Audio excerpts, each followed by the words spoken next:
Hello guys, welcome back to my channel. और आज का हमारा क्वेश्चन है असाइन कुकीज़। ठीक है, ये क्वेश्चन है हमारा लीड कोड का क्वेश्चन नंबर 455।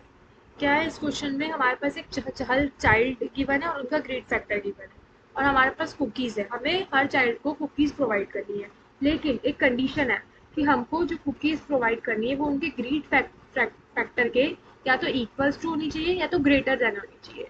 ठीक है, हम उनके ग्रीड फैक्टर से कम साइज की कुकी उनको नहीं प्रोवाइड कर सकते। ठीक है, ये प्रॉब्लम स्टेटमेंट मैं एक बार पढ़ देती हूँ।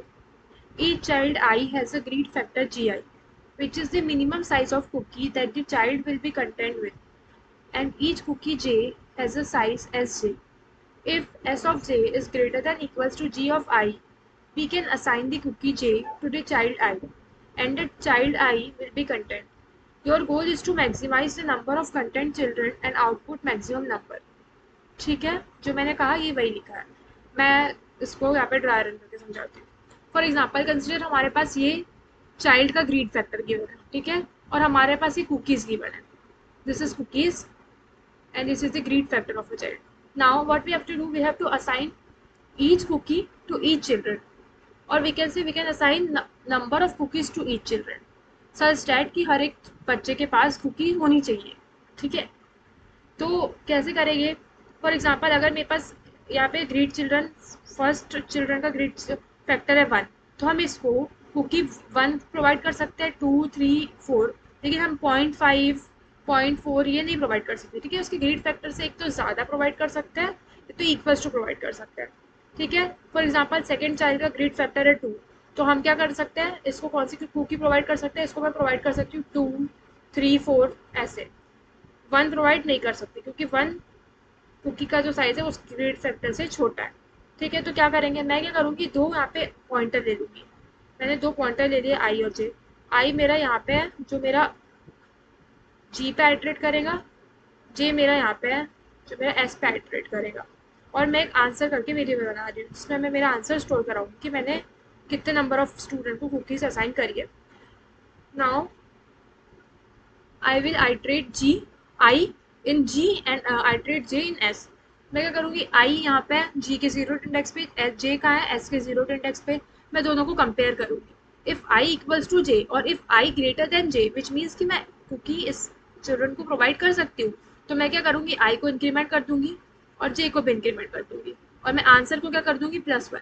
देखो, ये आई था, ये मेरा जे था, ये आई मेरा जीरो था, जीरो इंडेक्स पे था। ठीक है, जे मेरा जीरो इंडेक्स पे था, उस केस में मेरा आंसर भी क्या था, मेरा आंसर था 0।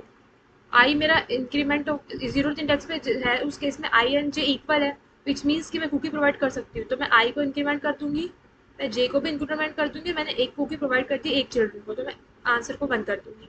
नाउ अब मेरा आई यहाँ पे है, जे यहाँ पे है। नाउ मेरा आई जो है वो ग्रेटर देन जे है, विच मीन्स कि मेरा केस तो बिल्कुल गलत होगा क्योंकि मेरे कंडीशन क्या है, जो मेरा आई है, जो मेरा आई है या तो वो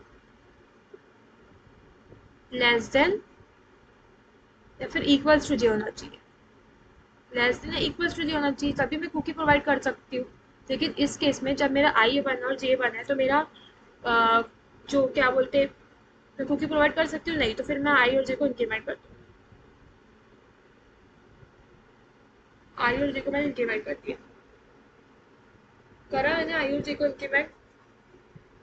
इस केस में एक मिनट, मैंने क्वेश्चन सही दिया है ना,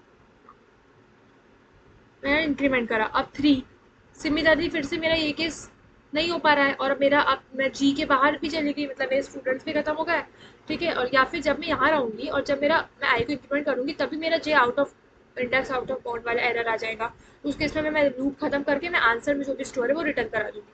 मेरे आंसर में वो स्टोर होगा, वो नंबर ऑफ स्टूडेंट होगी जिनको मैं कुकी असाइन कर सकती हूँ। ठीक है, आई होप आपको समझ गया हो।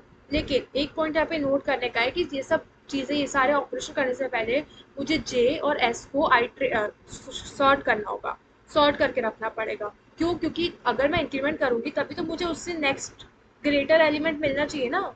ठीक है, तभी तो मुझे नेक्स्ट ग्रेटर एलिमेंट मिलना चाहिए, इसलिए मैं उसको सॉर्ट करके रख दूँगी। ओके, आई होप आपको समझ आ गया होगा।